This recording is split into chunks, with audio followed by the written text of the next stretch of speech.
Imagine standing in the middle of a heated argument, your mind racing with counter-arguments, your body tense with the urge to respond.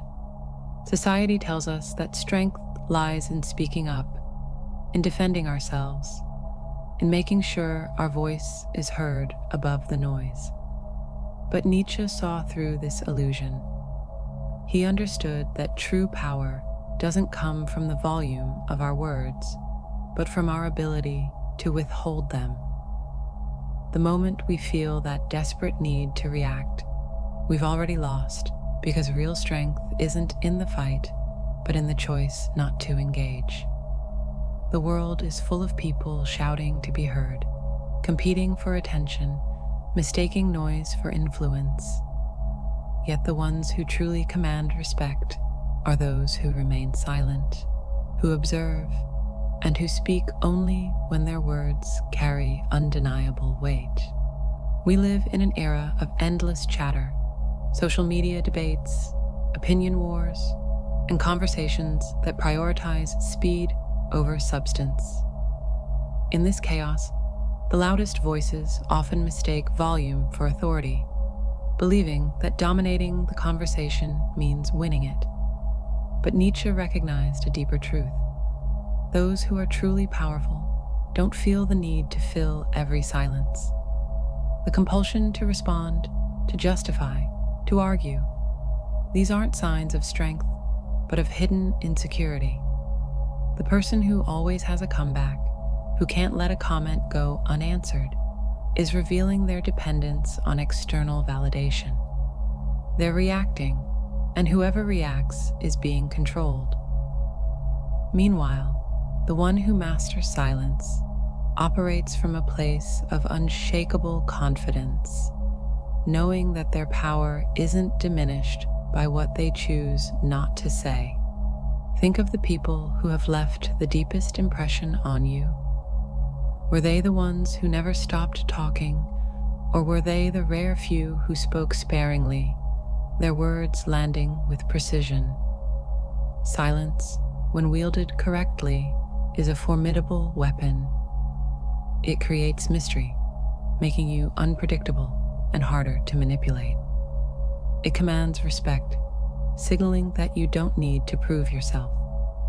And most importantly, it creates discomfort, because most people fear silence. In the absence of noise, they're forced to confront their own thoughts, and that's a confrontation many would rather avoid. Nietzsche understood that the urgency to speak is a confession of weakness. The need to explain, defend, or convince reveals an inner hunger for approval. But the Übermensch, the self-mastered individual, doesn't seek validation. They define their own worth, and their silence is a declaration of independence. Watch any conversation, and you'll notice how quickly people rush to fill pauses. A moment of silence feels like an eternity, an unbearable void that must be filled at all costs. Why? Because silence exposes. It strips away the noise we use to mask our insecurities, leaving us face to face with our own discomfort. Social media has turned discourse into a battlefield of instant reactions, where the fastest response is mistaken for the strongest. But the true strategist knows that victory often comes from letting the opponent exhaust themselves. In war, in business, in philosophy, the greatest minds speak sparingly. They understand that silence forces others to reveal their weaknesses first. Nietzsche saw this clearly.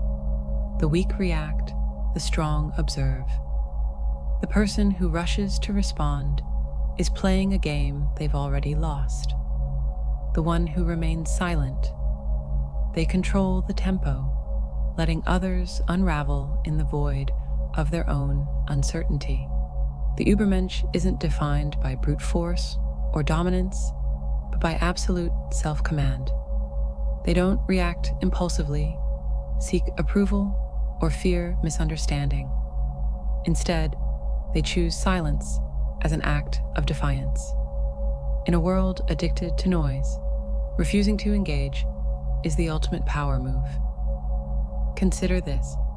When you stay silent in a moment where others expect a reaction, you reverse the dynamic.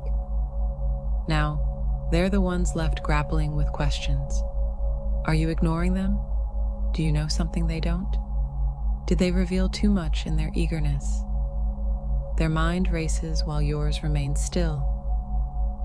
This is psychological warfare at its finest, and Nietzsche's philosophy teaches us how to wield it. Most people can't. They interpret silence as arrogance, indifference, or even a threat. Why? Because silence rejects the unspoken rules of social validation. It says, I don't need your approval to exist, and that terrifies those who derive their worth from external noise. Nietzsche's challenge is simple. Can you bear the weight of your own silence?